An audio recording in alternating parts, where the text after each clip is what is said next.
মনত ৰাখিব সঁচা কথা কোৱা মানুহলে সবে ডৰ কৰি থাকে কিন্তু সঁচা কথাটো কওঁতে কেনেকৈ কৰিব লাগিব প্ৰিয় প্ৰিয় মানে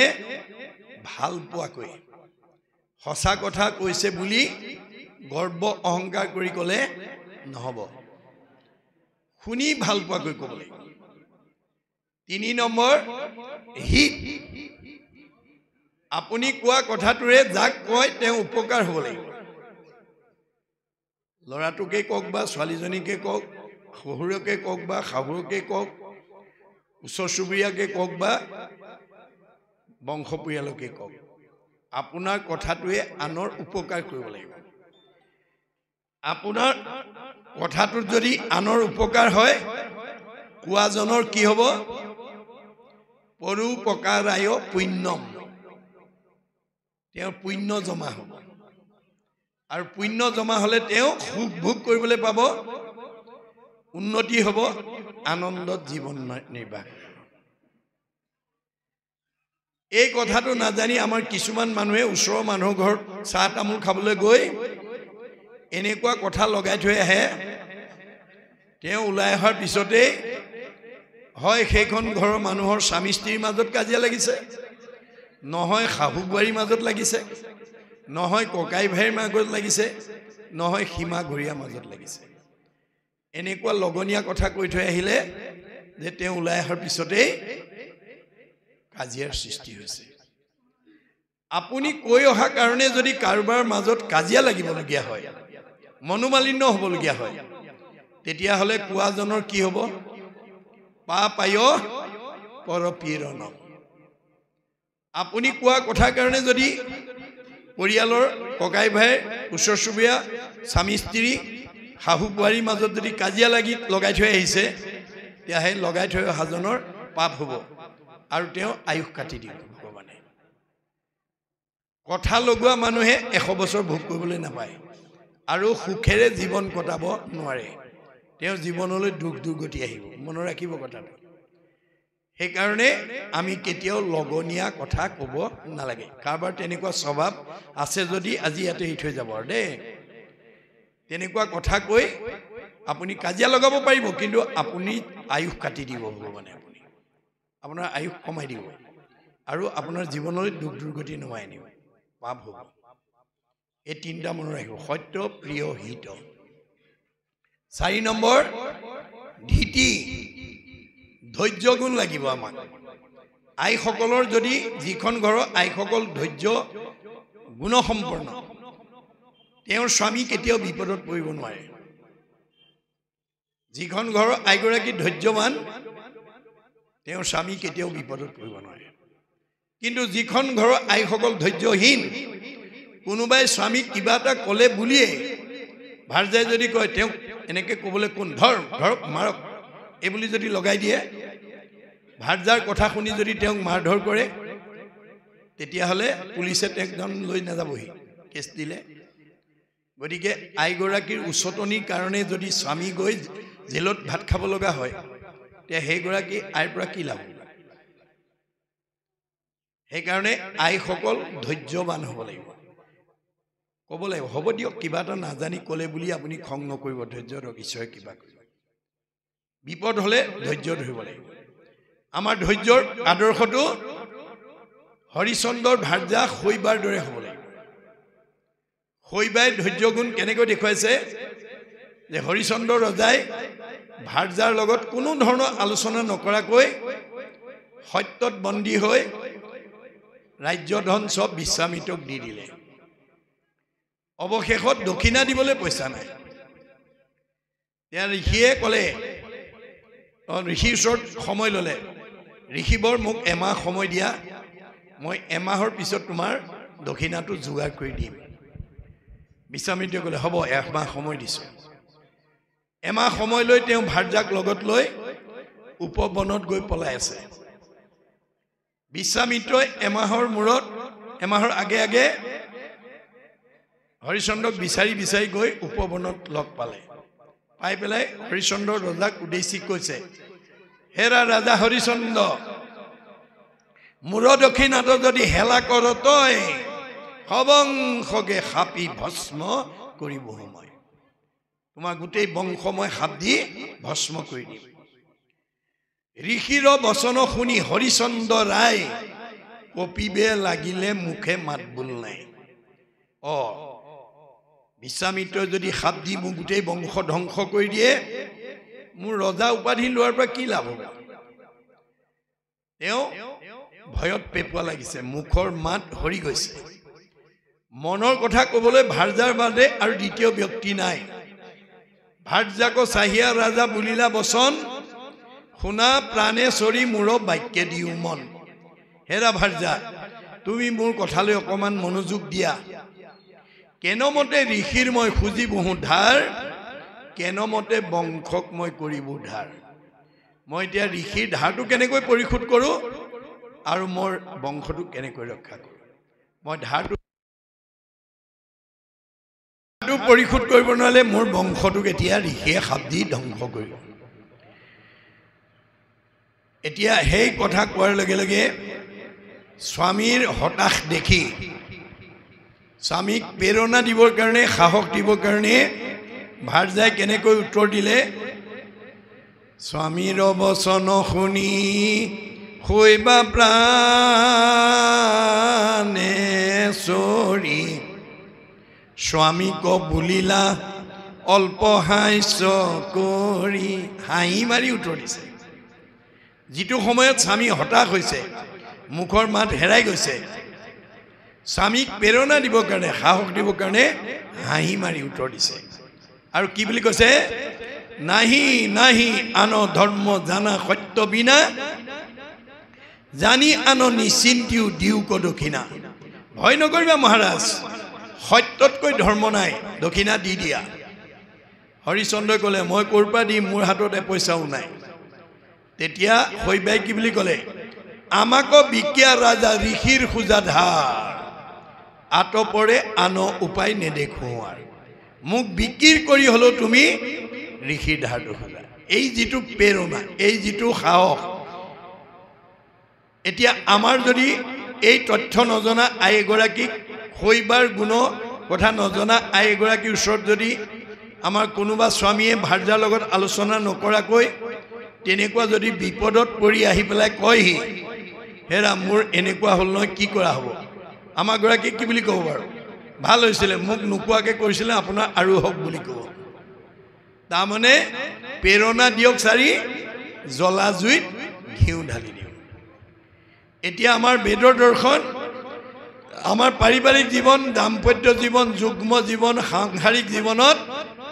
আমি জ্বলা জুই নুমাবলৈ পানী ঢালিবলৈ শিকিব লাগিব জ্বলা জুই নুমাবলৈ যাতে ঘিউ ঢালিবলগীয়া নহয় কিবা কাৰণত কেতিয়াবা ভাৰ্যাও হতাশ হ'ব পাৰে কোনো সমস্যাত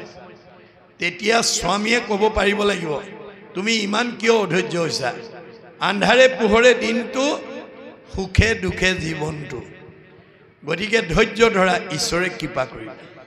কেতিয়াবা কিবা কাৰণত স্বামী তেনেকুৱা বিপদত পৰিলে ভাৰ্যায়ো তেনেকৈ আশ্বাস দিব পাৰিব লাগিব আপুনি কিয় ইমান অধৈৰ্য হৈছে আন্ধাৰে পোহৰে দিনটো সুখে দুখে জীৱনটো ধৈৰ্য ধৰক ঈশ্বৰে কৃপা কৰিব ইজনে সিজনক সহায় কৰিবৰ কাৰণেহে আমি বিয়া পাতিছোঁ বিবাহ সম্বন্ধে পুৰুষৰ অৰ্ধাংগিনী স্বামী বুলি ধৰ্ম কৰ্ম পাই অৰ্ধখিনি সেই হেতু কটু কটু ধৰ্মিনী ৰমণী পাপ কাৰ্যে বাধা দিয়া খণ্ডাই বিঘিনী কটু অধৰ্মিনী তিৰি ধৰ্মক বাধিয়া স্বামীক নিউৱে ঘূৰে নৰকে টানিয়া এতিয়া আমাৰ বিবাহৰ সম্বন্ধটো কি অৰ্ধাংগিনী ইজন সিজনৰ অৰ্ধাংগিনী গতিকে ইজনে সিজনে মিলি পূৰ্ণাংগ মানুহটো হৈ বা পৰিয়ালটো হৈ আছে গতিকে ইজনৰ বিপদত সিজনে সহানুভূতি দেখুওৱা সিজনৰ বিপদত সিজনে সহানুভূতি দেখুওৱাটো আমাৰ পাৰিবাৰিক জীৱনৰ ধৰ্ম হ'ব লাগে আমি কেতিয়াও কাৰোবাক দুখ দি কাৰোবাক মানে আঘাত দি আমি পৰিয়াল পৰিচালনা কৰিবলৈ যত্ন কৰিব নালাগে এয়া হৈছে আমাৰ বেদৰ লক্ষণ তাৰপিছত ক্ষমা আমাৰ পাৰিবাৰিক জীৱনত কেতিয়াবা ননন্দী দেউৰেক জাঠাল বৰ্জনাৰ মাজত কিবা মনোমালিন্য হ'ব পাৰে কোনোবাই বোৱাৰীজনীক কোনোবাই টান কথা ক'ব পাৰে ক'লে বুলিয়েই স্বামী কৰবালৈ গৈছিল আহি ঘৰ সোমোৱাৰ লগে লগে কথা লগাই পেলাই কাজিয়া লগাব নালাগে হেতু স্বভাৱ আমাৰ বহু আইৰ থাকে স্বামী নথকা অৱস্থাত যদি শাহু বোৱাৰীৰ মাজত বা ননন্দী বা দেউৰৰ মাজত যদি কিবা এটা বিতৰ্কিত হ'ল স্বামী আহি ঘৰ সোমোৱাৰ লগে লগে আজি মোক আমুকে এনেকৈ ক'লে তেনেকৈ ক'লে যদি লগাই দিয়ে স্বামীৰ লগে লগে খং উঠিব আৰু ঘৰখনত কাজিয়া পেচাল লাগিব এই ক্ষেত্ৰত আইসকল সজাগ হ'ব লাগিব যাতিকে আপুনি লগাই দিয়া কথাটোৰ কাৰণে ককাই ভাই বা শহুৰ শাহুৰৰ মাজত যাতে কাজিয়া পেচাল হ'ব লগা নহয় তাৰ কাৰণে আমাৰ ক্ষমা গুণটো দ্ৰৌপদীৰ দৰে হ'ব লাগিব দ্ৰৌপদীৰ 5টা পুত্ৰ মূৰ কাটি নিয়াৰ পিছত কৃষ্ণ অৰ্জুনে অশ্বত্থামাক হাত ভৰি বান্ধি আনি মুখৰ আগত পেলাই দিয়াৰ পিছত তেওঁ কি কৰিলে এওঁক বান খুলি দিয়া বুলি পেলাই নমস্কাৰ কৰি তেওঁক ক্ষমা কৰিলে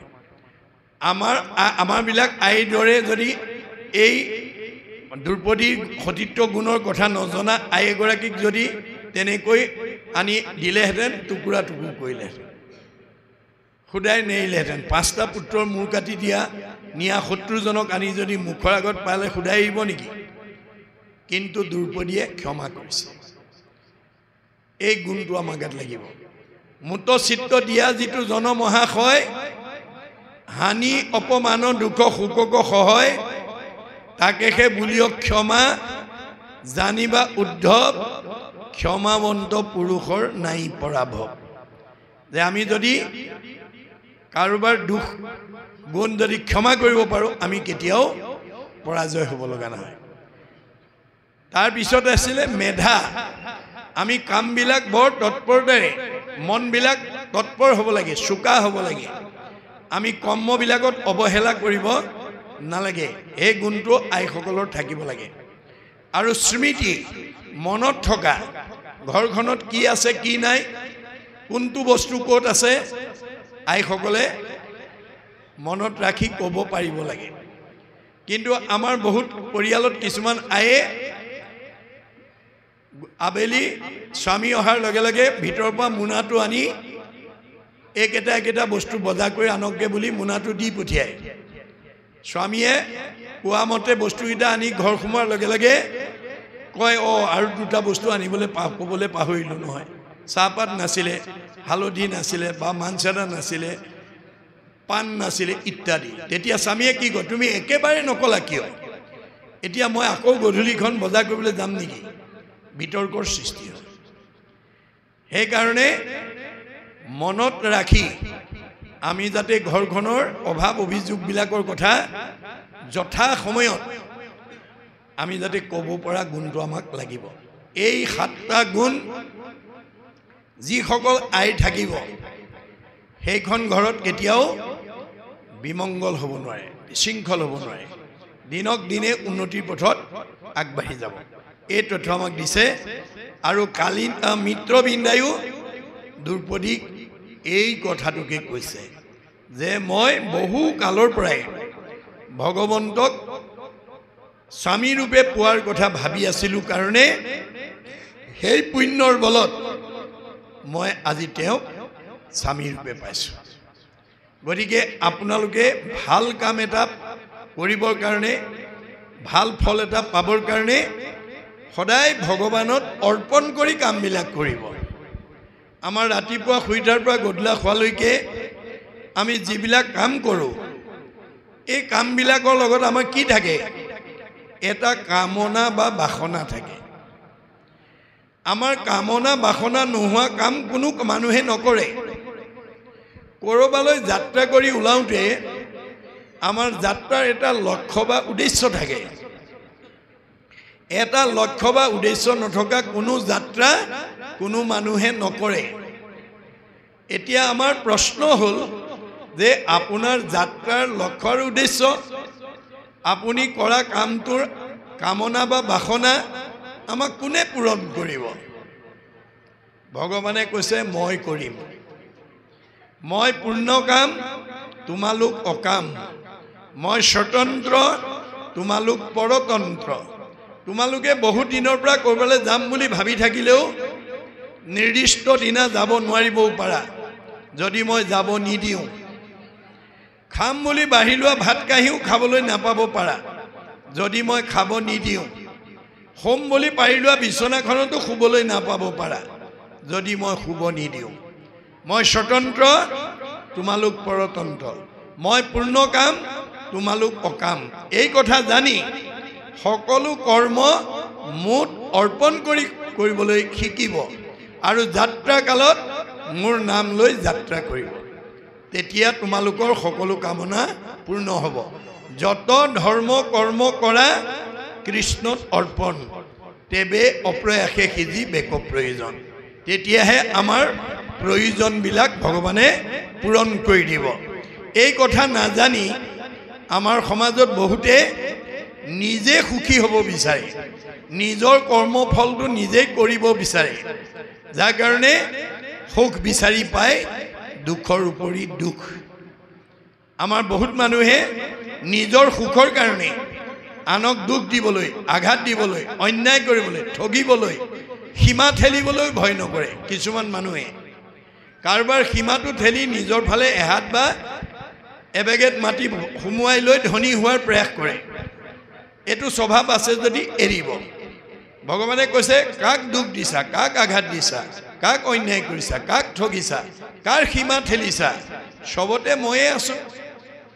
যত দেখা ভূত প্ৰাণী সবাহাকে বিষ্ণু মানি, হিংসা এৰি কৰা উপকাৰ। মই চবতে আছো। তুমি মোকেই দুখ দিবা, মোকেই আঘাত দিবা, মোকেই হিংসা কৰিবা, মোকেই অন্যায় কৰিবা,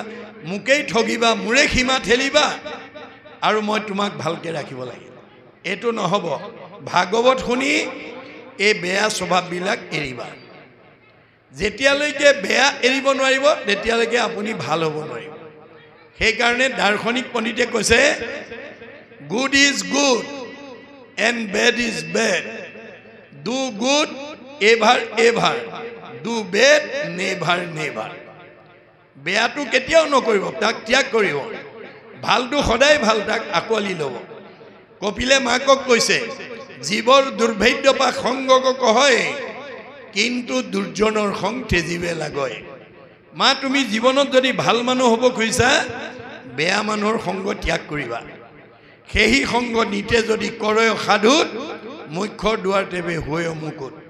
এয়া আজি আমাৰ সাধুৰ সংগ দেই। যোনে মোৰ কথা কয় বা শুনে সেইজনে সাধু। মূৰ শুনিৰ মল কথা কহন্ত শুনন্ত, মুত মন দিয়া সবে তাপ এৰাৱন্ত। তাকে সে বুলিও সাধু, জানিবা আই তাৰাৰ সংগ তুমি পাৰ্থিবা সদায়। আজিৰ নিচিনা ভাল মানুহৰ সংগ পাবৰ কাৰণে মাধৱদেৱৰ দৰে প্ৰাৰ্থনা কৰিব লাগে। মাধৱদেৱে ভগৱানৰ পৰা টকা পইচা বিচৰা নাই। কি বিচাৰিছে? কৃপাৰ সাগৰ দেৱকী নন্দন, পুৰিও মনৰ কাম, ভকতৰ সংগ সদা নুগুচুক, মুখে তোৱা গুণনাম। আমি ভগৱন্তৰ গুণ নাম ল'বৰ কাৰণে আমি সদায় ভগৱানক প্ৰাৰ্থনা কৰিব লাগে। ভাল মানুহ এজনৰ লগ পাবৰ কাৰণে, ভাল কথা এটা শুনি পুণ্য অৰ্জন কৰিবৰ কাৰণে আমি ভগৱানক সদায় প্ৰাৰ্থনা কৰিব লাগে। এই তথ্য আমাক দিছে। আৰু তাৰপিছতে কৈছে ভকতিত ভৈলা সবে পুলকিত কায়া, কৰিলা প্ৰশংসা সাধু সাধু কৃষ্ণ যায়া। যে কৃষ্ণৰ ভাৰ্যা হিচাপে তেওঁৰ সেই সৎ ভাৱনা, ভকতিৰ ভাৱনাক সকলোৱে প্ৰশংসা কৰিছে। ইয়াৰ পিছতে আমাক লিখকে উপদেশ বাণী দিছে। শুনা সামাজিক জনা, কৃষ্ণৰ চৰিত্ৰ আতপৰে গতিদাতা নাহিকে কলিত। কলিত ভগৱন্তৰ নাম বিনা আমাক আৰু গতি দিয়া অন্য উপায় নাই। যত ফলং সৰ্বতীৰ্থেষু সৰ্বযজ্ঞেষু কীৰ্তিতম, তৎ ফলম কৌটিগুণম পুণ্যম ৰাম নাম এবলভ্যতে আগৰ যুগত তপ জপ যজ্ঞ কৰি যিটো ফল পাইছে কলি যুগত ভগৱানৰ নাম ললে সেইখিনি ফলৰ অধিকাৰী হ'ব পাৰে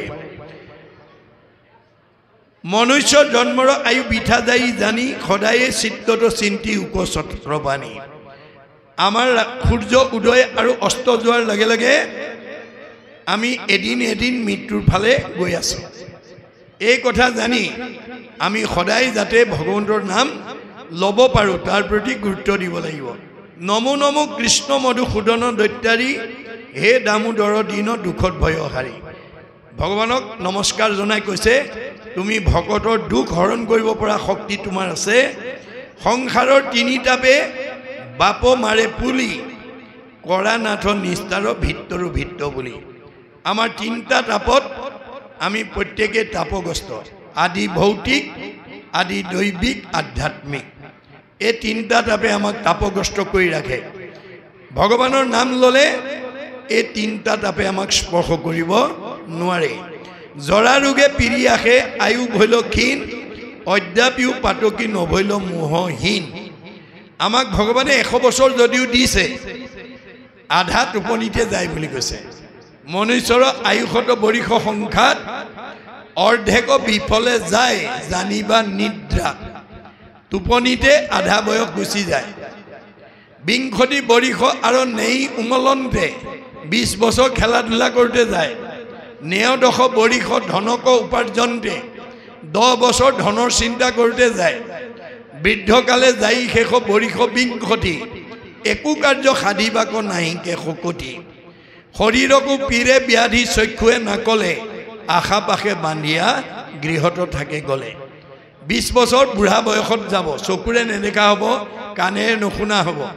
সেই সময়ত ভকতি কৰিম বুলি ভাবি থাকিলে নহব আমি কেতিয়া কৰিব লাগিব প্ৰহ্লাদে দৈত্য শিশুসকলক কৈছে হেন জানি শিশু হ'ব এৰা আন কৰ্ম ধৰিও কুমাৰ কালে ভাগৱত ধৰ্ম আমি ভক্তি ধৰ্মৰ শিক্ষাবিলাক ল'ৰা ছোৱালীক সৰুৰ পৰাই শিকাব লাগিব আলোচনতে কালো গৈলা ভৈল আশ গতি তজু পাৱে ইজন্মত নভৈল ভকতি কৰিম কৰিম বুলি ভাবি থাকোঁতে আয়ুষ গুচিয়ে যায় আমাৰ মনৰ আশা মনতে থাকি যায় তোমাকে সেই অংশ আমি যত জীৱ লোক হেন উপদেশ হৃদীশ্বৰ দিও মোক আমি ভগৱন্তৰ অংশ কিন্তু তেওঁৰ মায়াই আমাক পাই ভকতি কৰিবলৈ নিদিয়ে তোমাৰ সেই অংশ আমি যত জীৱ যাক তোমাৰ মায়াই প্ৰভু বান্ধিলে আমাক আমি ভগৱন্তক দাবী কৰিব লাগে কি বুলি দিও উপদেশ ভজো তোমাৰ চৰণে কৰ্মৰ বন্ধন সিন্ধু শ্ৰৱণ কীৰ্তনে আজিৰ দৰে শ্ৰৱণ কীৰ্তন কৰি আমাৰ পূৰ্বজন্মৰ যিবোৰ কৰ্মৰ দুখ সেইবিলাকৰ পৰা যাতে আমি নিজক মুক্ত কৰিব পাৰোঁ তাৰ কাৰণে আমি ভগৱানৰ নাম ল'ব লাগিব তজুৰূপ হৃদয়ত থাকে মুখ নাম নিৰন্তৰে নৰে ডাকি বোলা ৰাম ৰাম আমাৰ প্ৰত্যেকটো ল'ৰা ছোৱালীৰ মুখতে প্ৰত্যেকজন সদস্যৰ মুখতে মহাপুৰুষ মাধৱদেৱে জীৱ উদ্ধাৰৰ কাৰণে লিখি থৈ যোৱা এখন মহান গ্ৰন্থ যাক নাম ঘোষা বুলি কয় পৃথিৱীত ধৰ্মশাস্ত্ৰ আছে যত যত সবাহাৰে সাৰ আছে ঘোষাৰ মধ্যত 1000 এফাকি ঘোষাৰ পৰা এফাকি ঘোষা আমাৰ যাতে প্ৰত্যেক সদস্যই আমাৰ ঘৰখনৰ প্ৰত্যেক পৰিয়ালৰ মুখতে যাতে এফাকি ঘোষা মুখস্থ কৰিব পৰাকৈ আমি যত্ন কৰিব লাগিব এফাকি ঘোষাও যদি মুখস্থ থাকে তেতিয়াও জীৱ উদ্ধাৰ হ'ব যদি এফাকিও ঘোষা মুখস্থ নাই হেতু জীৱ উদ্ধাৰ হ'ব নোৱাৰে কৃষ্ণৰ নাম যাৰ মুখত নাই হেতু অভকত আৰু কৃষ্ণৰ নাম যাৰ মুখত আছে হিয়ে ভকত হৰি নাম ঘোষি কলি যুগত নিশ্চয় হৈবেক লোক ভকত যাৰ মুখত ঈশ্বৰৰ নাম আছে সি ভকত সি ডেকা ল'ৰাই হওক বা গাভৰু ছোৱালীয়ে হওক আৰু যাৰ মুখত ঈশ্বৰৰ নাম নাই সি অভকত এতিয়া কপিলে কৈছে কপিল বদতি মাও শুনা দেৱ হুতি অভকতে কদাচিতো নপাৱে মুকুতি অভকতে মুক্তি নাপায় যাৰ মুখত ঈশ্বৰৰ নাম নাই সি মুক্তি নাপায় সেইকাৰণে আমি প্ৰত্যেকৰ মুখতে যাতে ঈশ্বৰৰ নাম এটা ল'ব পাৰে গাব পাৰে ক'ব পাৰে তাৰ কাৰণে আমি গুৰুত্ব দিব লাগিব আমাৰ 1000 এফাকি ঘোষা যদি এফাকি ঘোষা আজি তাৰিখলৈকে কাৰোবাৰ মুখস্থ নাই, সেইজন তৰিব নোৱাৰে। আমি কেতিয়াবা কেতিয়াবা কিছুমান গৃহস্থীৰ ঘৰত নাম পাঠ প্ৰসংগলৈ মাতে, নামৰ অন্তত পাঠৰ অন্তত ভকতসকলে কয় এতিয়া সেৱকীৰ সেৱা এই বুলি ক'লে কিছুমান গৃহস্থীৰ ঘৰত বাপজনে আহি পেলাই আঁঠু লৈ পেলাই পিছলৈ ঘূৰি চাই থাকে আইগৰাকী আহিছেনে নাই। আইগৰাকী মানে ইফালে ভকতক চাহ তামোল দি থাকোঁতে দেৰি হৈছে, ভকতে তেতিয়া কয় বাপ এই আপুনিয়ে গাওক, আইগৰাকীয়ে ভকত সেৱা কৰি আছে, ঈশ্বৰ সেৱা হৈ আছে, আপুনিয়ে প্ৰাৰ্থনা ভাগ গাওক। তেতিয়া বাপজনে কয় নহয় নহয় তেওঁ আহিব লাগিব, তাৰমানে বাপৰ ঘোষা মুখস্থ নাই। আজি তাৰিখলৈকে যদি এফাকি ঘোষা মুখস্থ নাই সেইটো জীৱ উদ্ধাৰ হ'ব নোৱাৰে। এয়াই হৈছে গুৰুজনাৰ দৰ্শন। শেষত আমাক ৰাম ৰাম বুলিবৰ কাৰণে নিৰন্তৰে সদায় বেদত কৈছে ৰাম ঐতি ৰাম ঐতি ৰাম ঐতি বদন্তি যে সৰ্বদা তেই সং ভক্তি স মুক্তি স ভৱিষ্যতি ন সংশয়। ৰাম বুলি অকল ৰাম বুলি কওক। দাৰ্শনিক পণ্ডিতে কৈছে you have to keep the practice of remembrance, নাম স্মৰণ every day every hour rather every second. 24 ঘণ্টাত 1 ছেকেণ্ড হ'লেও ঈশ্বৰৰ নাম এটা ল'বলৈ আমি অভ্যাস কৰিব লাগে। When a strong habit is formed by unceasing practice throughout the period of life, then it would be easy to remember God at the time of the death. তেতিয়া আমাৰ অজামিলৰ দৰে নাৰায়ণ আহি যাব। অজামিলে 10 নম্বৰ ল'ৰাটোৰ নাম নাৰায়ণ ৰাখিছিলে, ভগৱানৰ নাম বুলি নাজানে। পুতেকৰ নামতে আ নাৰায়ণ, খা নাৰায়ণ, উঠ নাৰায়ণ, কৰ নাৰায়ণ, পৰ নাৰায়ণ, যা নাৰায়ণ কওঁতে কওঁতে জানিবা নাজানি কৰে নামৰ কীৰ্তন, তথাপিতো পাপ দহি নামে কৰে চাম। পুতেকৰ নাম লওঁতে উদ্ধাৰ হৈ গ'ল। সেইকাৰণে আমাৰ গুৰুজনাই কৈছে যে ল'ৰা ছোৱালীৰ নাম আমি গৈ কাৰোবাৰ ওচৰত চোৱাব নালাগে। ভগৱন্তৰ 1000টা নামৰ পৰা এটা নাম আমাৰ দিবলৈ যত্ন কৰিব লাগে। ভগৱন্তৰ